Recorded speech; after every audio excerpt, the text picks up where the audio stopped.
बताया कि ऐसा ऐसा हो गया, और बाद में कुछ और लोग आए, उन्होंने बताया, और एक हमने वीडियो भी देखा, उसमें लोग कह रहे थे कि ये चैनल की ही अपनी मतलब टीआरपी बटोरने के लिए, हमारा ज़्यादा देखा जाए कि झगड़ा हो गया, उसके लिए अपनी उनकी योजना है। तो अब ये तो आप लोग ज़्यादा समझोगे कि ये क्या हो सकता है, लेकिन इसका कोई लेना देना नहीं। देखिए, देश के अभ्युत्थान के लिए इस तरह के झगड़ों झंझटों का कोई योगदान नहीं है। उनकी चर्चा होनी चाहिए जिनका कुछ बनता बिगड़ता हो देश के लिए। इससे क्या बनता बिगड़ता है कि अगर वो लड़ गए तो लोग आपस में। इसका मतलब ये कहना चाह रहे हैं कि हो गई हो बातचीत, तो कृपया हाँ, चैनल की टीआरपी की दौड़ में कुछ साधु बात में फंस गए। हम कुछ नहीं कह सकते। आप टीआरपी के लिए योजना बनाओ और साधु महात्मा फंस गए। वाह वाह वाह, आप ना फंसो, आप तेल लगा के आए हो ना, आप तो फंस ही नहीं सकते।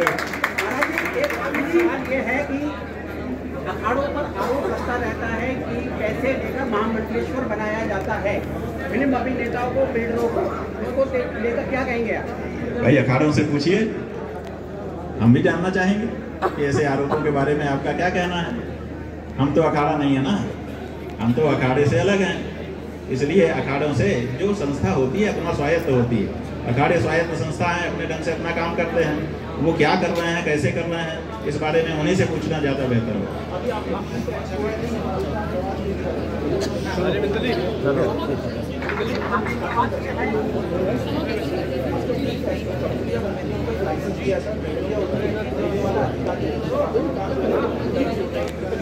उसको आदेश को सरकार ने अरे आपको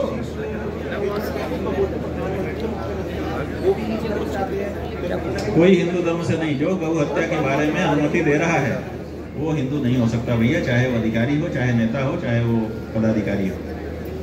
गौ हत्या के बारे में कोई भी फाइल हमारे सामने आएगी, हम अपनी नौकरी छोड़ देंगे, लेकिन उस फाइल को आगे नहीं बढ़ाएंगे। अगर कोई असल में हिंदू होगा तो, और अगर हिंदू नहीं है तो फिर वो कुछ भी करेगा नाम का हिंदू। हाँ, नहीं, खूब पूछ लो तसल्ली से। सवाल है, महाकुंभ में नौका चलाने वाले ने करोड़ों रुपए कमाए और मुख्यमंत्री ने उसकी मन से तारीफ की थी, वो हिस्ट्री शीटर निकला, उसको लेकर क्या कहेंगे आप, क्या सोचते हैं? बात यह है कि हमको तो अभी तक यही समझ में नहीं आया कि मुख्यमंत्री जी से उसका पैसा कैसे पता चल गया कि कितना कमाया। अपने देश में कोई भी अपनी कमाई किसी को नहीं बताता है। हमने तो देखा है घरों में पत्नियां पति को नहीं बताती कि मेरे पास कितना है, और पति को पत्नी से नहीं बताता कि हमारे पास कितना है, छिपा छिपा के रखे रहते हैं। हमारे प्रदेश के मुख्यमंत्री जी को पता कैसे चल गया कि अमुक ने इतने करोड़ कमाए? ये क्या लिंक है? कैसे उनके घर का पैसा गिना जाता है, उनको कैसे पता चल जाता है? अभी तक हम समझ नहीं पाए। हम पहले ये समझना चाहेंगे, फिर बाद में बात है। अब वो विपक्ष की बात हम नहीं जानते। हम तो जो हमारे मन में बात आई वो आपको बता दिया कि हमको अभी तक समझ में नहीं आया है कि मुख्यमंत्री जी को कैसे पता चला कि किसने कितना कमाया। हमारे यहाँ काम करने वालों ने कितना किससे दक्षिणा पाई, जो हमारे कर्मचारी हैं उनको लोग देते हैं। हमको पता नहीं है कि किसको कितनी मिली, और उनको किसी की कमाई तक पता चल जा रही है। ये मतलब कौन सा तरीका है, अभी तक हमको समझ में नहीं आया है। तो हमने वही आपके सामने रखा। स्वामी जी, क्या पहले की सरकार 10 से 15 साल जो पहले सरकार थी, उसकी अपेक्षा जो आज सरकार है, चाहे केंद्र में हो चाहे यूपी में हो, गाय की रक्षा के लिए, राष्ट्र की भावना के लिए, राम मंदिर के लिए बहुत सारे हिंदू संरक्षण के लिए काम तो हो रहे हैं, ठीक है। इसको कैसे आप देखते हैं?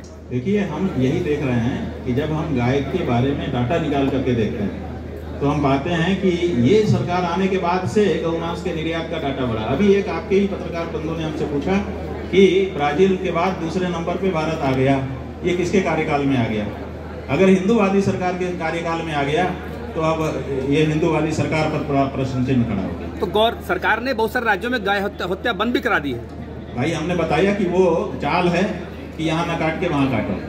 ये गौ हत्या बंदी नहीं है, ये चाल है। उससे आप खुश नहीं है? नहीं, खुश नहीं है। स्वामी जी, काफी सवाल मेरा, क्या इस आंदोलन के बाद एक आंदोलन के रूप में मैं इसको देख रहा हूँ, क्या ये इससे बहस छिड़ेगी असली हिंदू नकली हिंदू? ये असली हिंदू और नकली हिंदू की पहचान यहीं से शुरू हो रही है 17 मार्च को शाम 5 बजे से। यही तो बात है। जो असली हिंदी होंगे वो अब इससे चलनी चलेगी और उस चलनी में निकल करके आएगा। और हिंदू होने की कई पहचान है, लेकिन सबसे पहली पहचान है गाय के प्रति दृढ़ भक्ति। गोशु भक्ति दृढ़ायस्य पुनर्जन्मनि दृढ़ाशयः ओंकारम मूलमंत्रम च सवै हिंदू रीति स्मृतः। हमारे शास्त्र कहते हैं कि गाय में दृढ़ भक्ति होना हिंदू की पहली पहचान है। और बंधुओं, कोई भी हिंदू होगा देश में विदेश में, उत्तर दक्षिण पूर्व पश्चिम कहीं पर भी, आप उससे पूछेंगे तुम हिंदू हो, कहेगा हाँ। तो आप पूछेंगे तुम्हारा गोत्र क्या है, वो गोत्र बताएगा। बिना गोत्र का हिंदू नहीं होता, और गोत्र का मतलब होता है गो माने गाय और त्र माने उसकी रक्षा करने वाला। तो हिंदू जो है वो गौ के रक्षक ही है, उसके सिवा उसकी दूसरी कोई पहचान नहीं है। तो अब ये पहचान साफ होनी है, उसी के लिए अब स्पष्टता का अवसर आ चुका।